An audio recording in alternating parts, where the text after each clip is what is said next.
जय गुरु जी, शुक्राना गुरु जी। गुरु जी महाराज का लख लख शुक्राना और सारी संगत का भी शुक्राना। संगत जी, हम कभी भी अपने रब से रब को नहीं मांगते, हम गुरु जी से गुरु जी को नहीं मांगते। हम तो उनके किए गए चमत्कारों के पीछे ही भागते रह जाते हैं। हम पूरी जिंदगी गुरु जी से यही कहते रह जाते हैं कि आप हमारा ये काम बना दो, आप हमारा वो काम बना दो, तब हम आपको मानेंगे। संगत जी, हमने कभी गुरु जी को नहीं मांगा। गुरु जी हमेशा कहते थे कि मंगो ना मन्नो, क्योंकि हमने गुरु जी को माना ही नहीं, हम तो सिर्फ मांगते ही रह गए सारी जिंदगी। संगत जी, आज का जो सत्संग है गुरु जी की एक बहुत ही प्यारी डॉटर द्वारा शेयर किया गया है। संगत जी की किस तरह से उन्होंने हर बार गुरु जी को परखा, गुरु जी के टेस्ट लिए, लेकिन गुरु जी ने फिर भी उन्हें इतना ब्लेस किया कि उनकी वो सोच से कितना परे था। संगत जी, बहुत सुंदर सत्संग है, सत्संग को पूरा जरूर सुने।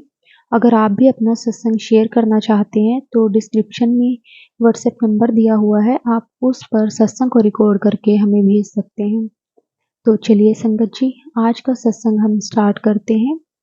जय गुरु जी, शुक्राना गुरु जी। जय गुरु जी, शुक्राना गुरु जी।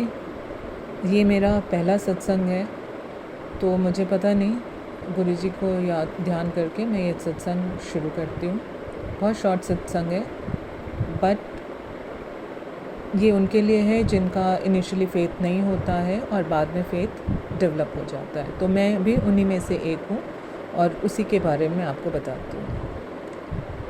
गुरु जी का स्वरूप मैंने कई बारी गाड़ियों के बाहर जय गुरु जी लिखा हुआ भी देखा था, और कई बारी कई जगहों पे ऐसे गाड़ियों पे देखा था, और अपने फ्रेंड के यहाँ भी उनका स्वरूप देखा था मैंने। तो जब मैं ये देखती थी तो मैं कहती थी, लोग कैसे होते हैं, उनको इतना शो ऑफ क्यों करना है? आप किस गुरु जी को मानते हो, आप किस भगवान जी को मानते हो? Faith is a very personal thing, तो आपको क्यों सबको दुनिया को बताना है कि मैं इन गुरु जी को जाता हूँ? या ऐसा मेरा सोचना था। तो जब मैंने एक बार मेरे टावर में ही एक लेडी शिफ्ट हुई, एक आंटी शिफ्ट हुई इनफैक्ट, और वो उनके साथ मेरा थोड़ा आना जाना शुरू हो गया। तो उनके घर पे मैंने देखा ये उनका गुरु जी का बड़ा सा स्वरूप। तो मैंने कहा, आप भी इनको मानते हो? तो उन्होंने कहा, हाँ मैं भी इनको मानती हूँ। तो मैंने मन में कहा कि यार, मतलब देखो, पढ़े लिखे लोग भी कैसे बेवकूफ़ होते हैं जो गुरुओं के चक्करों में पड़ जाते हैं। आपको वो भी एक लाइव इंसान है, वो भी एक हाड़ मांस के इंसान है, आप भी एक हाड़ मांस के इंसान हो। आपको पूछना है तो डायरेक्ट भगवान को पूछो। क्यों? क्योंकि भगवान के साथ अपना डायरेक्ट कनेक्शन रखो। जो देना है वो भगवान ने ही देना है, तो आपको किसी गुरु के थ्रू उनसे क्यों लेना है? आप डायरेक्ट लो। अब ये तो राम जी वगैरह वाला ज़माना नहीं है जहाँ पे कि सच्चे गुरु होते हैं। अब तो आधे से ज़्यादा गुरु सारे पैसों के पीछे भागने वाले और गलत टाइप के होते हैं गुरु। ऐसा मेरा सोचना था, जो बहुत गलत था इन गुरु जी के लिए, बट ऐसा सोचना था उस वक्त मेरा। तो मैंने मन में उनको बोला कि कितनी बेवकूफ़ हैं ये भी, पढ़ी लिखी हो के भी इन गुरुओं के चक्करों में पड़ी हैं। तो ऐसे हो गया। अच्छा, उस टाइम क्या था, मेरा एक ऑफिस तब बन रहा था और तभी बन के तैयार हुआ था। तो मुझे एक प्रोजेक्ट मिला उस ऑफिस के थ्रू, एक इंटीरियर का प्रोजेक्ट। तो जब मैं उस प्रोजेक्ट के सिलसिले में प्लाई लेने गई तो वहाँ गुरु जी का स्वरूप लगा हुआ था उन शॉपकीपर के पास। तो उनको मैंने देख के ऐसे ही बोला, जय गुरु जी। तो उन्होंने कहा, जय गुरु जी, आप भी गुरु जी को जानने वाली हैं? मैंने कहा, मानने वाली हैं? मैंने कहा, नहीं, मैं गुरु जी को मानने वाली नहीं हूँ, मेरे एक जानकार हैं, उनकी वो मानती हैं, तो उनके थ्रू मुझे इनका पता है। और बस, तो बात यही हो गई। मेरा वो प्रोजेक्ट हुआ, उस प्रोजेक्ट के बीच में थोड़ी बहुत जो भी इश्यूज़ आए, मैंने ऐसे, क्योंकि वो इश्यूज़ तो इसी रिलेटेड होते थे, कभी प्लाई रिलेटेड, कभी किसी रिलेटेड, और वहीं पे मैंने गुरु जी को देखा था। तो मैंने ऐसे ही कहती थी कि गुरु जी अगर हैं ये गुरु जी तो ये मेरा काम हो जाए, और वो काम हो जाता था ठीक ठाक, जो फंस रहा होता था। फिर कहती थी, बट ये भी था साथ में मैं 2-3 भगवान जी को और याद कर लेती थी, तो यही होता था कि ये कोइंसिडेंस है। और गुरुजी का इसमें कोई रोल नहीं है। मतलब मैं इतनी बेवकूफ़ नहीं हो सकती हूँ कि मैं औरों की तरह पढ़ी लिखे हो के भी उसका क्रेडिट मैं गुरुजी को दे दूँ, तो ऐसे था। खैर फिर वो प्रोजेक्ट हुआ, दूसरा प्रोजेक्ट भी हुआ, उसमें भी मतलब आसपास ही हुए, 2 जान पहचान के लोगों के प्रोजेक्ट हुए और वो हो गया किसी तरह, वो ख़त्म हुआ। फिर उसके बाद फिर मेरे मन में आया, मैं बहुत टाइम से मैंने 88 के आसपास अपना 12th पास किया था और बीइंग एन आर्किटेक्ट मेरे पास मेरा लाइसेंस मैंने एक बार पहले अप्लाई करने की कोशिश की थी, बट वो उस लाइसेंस की मुझे ज़रूरत नहीं पड़ी क्योंकि मैं इंटीरियर्स का काम करती थी, तो मैंने उसको परस्यू नहीं किया क्योंकि उस टाइम पे उन्होंने मुझे बोला था कि आपको ओरिजिनल डॉक्यूमेंट सबमिट करना पड़ेगा, तो मैं अपनी ओरिजिनल डॉक्यूमेंट सबमिट करने के फेवर में नहीं थी। तो फिर उसके बाद थोड़ा अराउंड 2018 ऐसा हुआ कि मुझे लगा कि मुझे अपना लाइसेंस तो ले ही लेना चाहिए। तो मैं लाइसेंस लेने के लिए गई तो पता चला कि उसमें मेरी 12th की ओरिजिनल मार्कशीट लगनी है और 12th की ओरिजिनल मार्कशीट मुझे मिल नहीं रही थी, फ़ोटोकॉपी भी नहीं थी इनफैक्ट मेरे पास कोई भी, और मेरे पास मेरा रोल नंबर भी नहीं था। अब 88 में मैंने 12th किया था। अब 88 के टाइम पे तो इतना कुछ कंप्यूटराइज्ड होता नहीं था, तो अब मुझे समझना है कि मैं रोल नंबर कैसे अपना ढूंढूं। तो मेरी उन्हीं नेबर ने, उन्हीं आंटी जी ने मेरे को बोला कि चल तो गुरुजी के आश्रम चल और तुझे फिर तेरा काम ये हो जाएगा, तेरा किसी न किसी तरह तो हो ही जाएगा। तो मैं बड़े अनमने ढंग से चली गई वहाँ पे। मैंने कहा कि ये लोग भी ठीक है, वो जा रही है, मुझे ले जा रही है, चलो कोई बुराई नहीं है जाने में, बट ऐसे किसी फेथ के साथ मैं नहीं गई वहाँ पे। तो वहाँ गई फर्स्ट टाइम, तब मैं बड़े मंदिर गई। तो जब मैं बड़े मंदिर गई और वहाँ गुरुजी का इतना बड़ा बिग साइज स्वरूप देखा, तो मैंने कहा कि ये कैसे गुरुजी हैं यार। गुरु होते हैं जो भगवान को फोरमोस्ट करें, जो अपना इतना बड़ा भगवान जी की एक मूर्ति और खुद के इतने सारे बड़े पोस्टर टाइप इन्होंने लगा रखे, ये कैसे गुरुजी हैं। तो मुझे ये कॉन्सेप्ट समझ नहीं आया, बुद्धि छोटी थी ना, तो कैसे समझ आना था। अब समझ आता है कि अब वही फ़ोटो स्वरूप जो हैं, अब मुझे उन्हीं के दीदार करने की लगन लगती है। और तब मुझे लग रहा था कि ये कैसे गुरुजी हैं जो जिन्होंने भगवान के से ज़्यादा अपने स्वरूप लगा रखे हैं। एनीवे, तो वहाँ गई, बहुत फेथ के साथ तो गई नहीं थी। तो वहाँ जाके मैंने ऐसे ही almost like a challenge I said कि ठीक है, अगर आप हैं तो मेरा ये काम कराइए, मेरी मार्कशीट दिलवाइए भाई, जो इतना डिफ़िकल्ट प्रोसेस है। तो मैं बाहर आ गई, तो नहीं समझ आया, वहाँ से दर्शन करके लौट आई। फिर 2-3 दिन ट्राई किया, कभी स्कूल फ़ोन किया, कभी इधर फ़ोन किया, कभी 1-2 जानकारों को फ़ोन किया, नहीं समझ आ रहा था मार्कशीट कैसे निकलेगी। तो मेरी उन आंटी जी से मैंने कहा कि महीना ऑलमोस्ट हो गया, तो मैंने उन आंटी जी को कहा कि देखो कहीं नहीं हुआ काम, आप कह रहे थे गुरुजी काम करा देंगे, कहीं नहीं हुआ काम। तो उन्होंने कहा कि अरे गुरुजी ये थोड़ी कि तुम्हें मार्कशीट हाथ में दे देंगे, गुरुजी आपके दिमाग में ऐसे थॉट डालेंगे कि आपकी चेन बनेगी और आप वो काम कर लेंगे। तो मैंने कहा ऐसी भी तो कोई चेन नहीं बन रही। तो ऐसे करके मैंने ये थॉट डिस्कार्ड कर दिया कि गुरुजी भी कुछ हैं, कोई चीज़। मेरे थॉट पे मुझे विश्वास हो गया कि गुरुजी कुछ भी नहीं है और ये सब लोगों का वहम है, कोइंसिडेंस से उनकी चीज़ें हो जाती हैं, तो उनको वो क्रेडिट दे देते हैं। अच्छा, ये हुआ। फिर ऐसे ही हुआ कि इधर उधर करते करते मैं कम से कम 8-10 बार मेल किया, स्कूल में फ़ोन किया, और हर बार यही होता था कि वो यही कहते थे कि आपका काम तो मेन हेड ऑफिस से होगा और यहाँ हमारे पास आपका रोल नंबर निकालने का कोई तरीका नहीं है, क्योंकि कुछ भी कंप्यूटराइज उस टाइम का नहीं था। उस टाइम का सिर्फ हेड ऑफिस में ही, हेड जोनल जो भी रीजनल ऑफिस है वहीं पे होता था कंप्यूटराइज, बाकी तो कहीं भी नहीं है, तो आपका हमारे स्कूल से तो कोई हेल्प हो नहीं पाएगी। मैंने कहा चलो जी कोई बात नहीं है। फिर गुरुजी ने ये थॉट डाला कि मैं अपने एक क्लासमेट का मैंने रोल नंबर पूछा। अब उस क्लासमेट से मेरी बात नहीं होती थी, फेसबुक के थ्रू जो भी थोड़ी बहुत कन्वर्सेशन होती थी वो होती थी, वो भी हुए बहुत टाइम हो गया था, मैं बहुत टाइम से फेसबुक भी नहीं जाती थी। तो मैंने उसका नंबर था मेरे पास फ़ोन में, तो मैंने उसको मैसेज किया कि तेरा रोल नंबर तू 12th का मुझे दे सकती है। तो उसने कहा हाँ वेट करना, 2-4 दिन रुक, फिर मैं तुझे भेजती हूँ नंबर। फिर एक और रिमाइंडर शायद मुझे उसे भेजना पड़ा और उसके बाद उसने मुझे वो नंबर भेज दिया।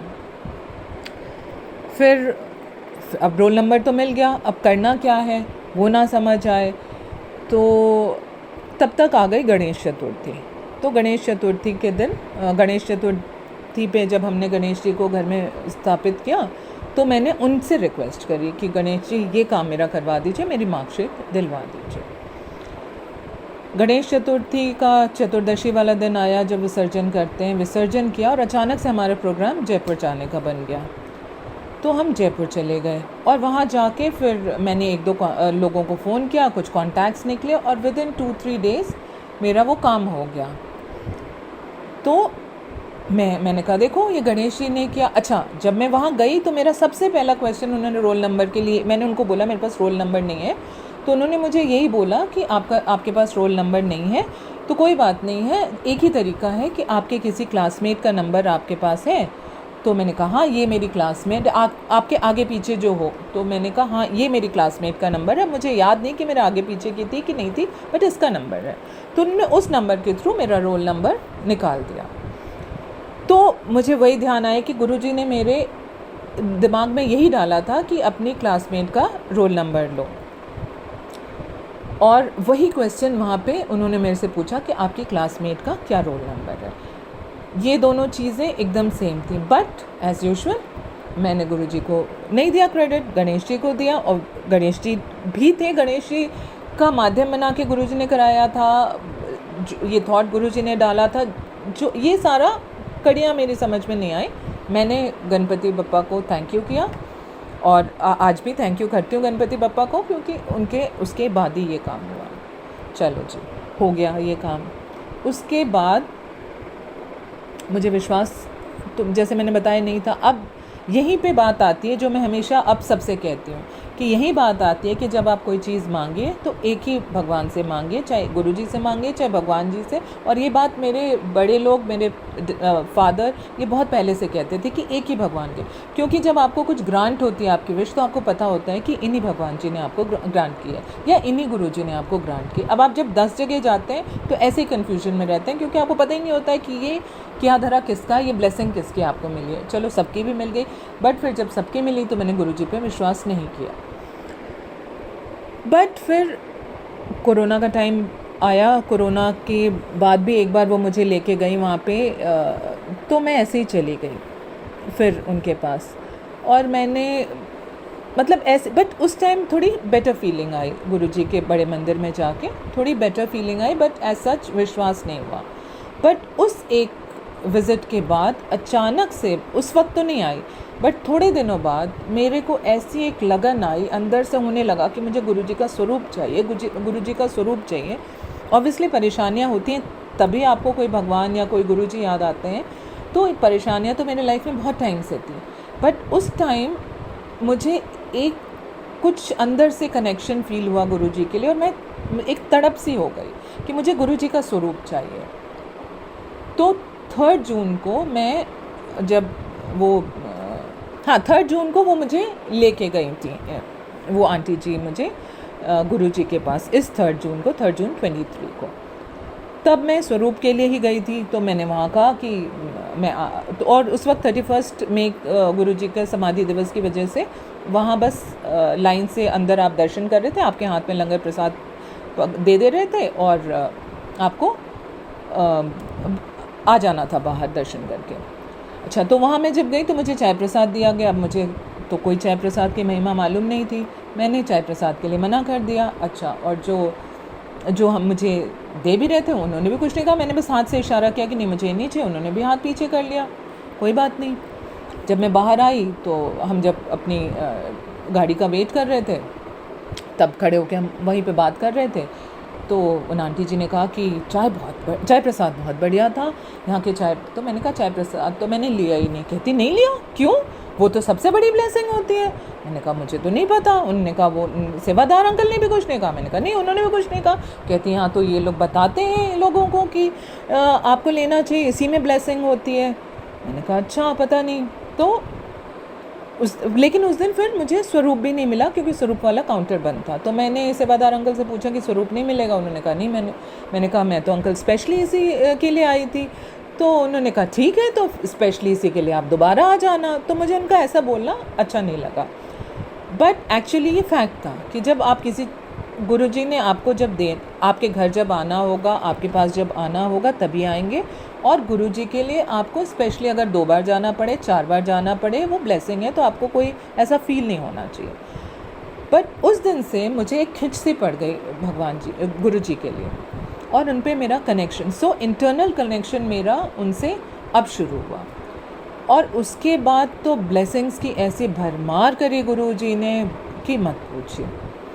मतलब छोटे छोटे ऐसे, बहुत बड़ा कुछ ऐसा नहीं मिला कि मुझे बहुत पैसा मिल गया या मुझे बहुत मटीरियलिस्टिक कुछ मिल गया, लेकिन मन का संतोष, मन की भावना, और छोटी छोटी चीज़ों में जो उन्होंने अपना प्रेजेंस दिखाना शुरू किया। मन में एक भाव आता था और फट से वो प्रेजेंस दिखाते थे अपनी तो ऐसे बहुत चीज़ें हुई जो मैं किसी और सत्संग में बताऊंगी। बट ये एक चीज़ जो हुई कि मेरा किस ढंग से गुरुजी से इंटरनल कनेक्शन हुआ।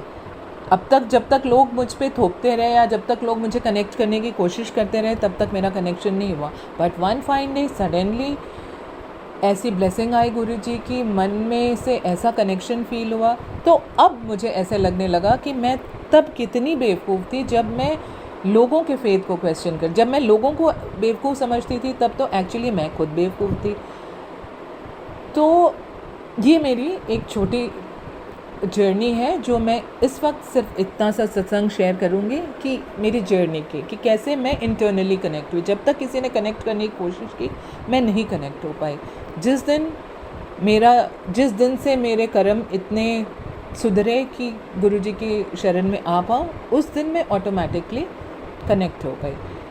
तो इतना ही सा है सत्संग, और गुरुजी हम सबको ब्लेस करें। जय गुरुजी। ओम नमः शिवाय। शिवजी सदा सहाय। ओम नमः शिवाय। गुरुजी सदा सहाय। जय गुरुजी। शुक्राना गुरुजी।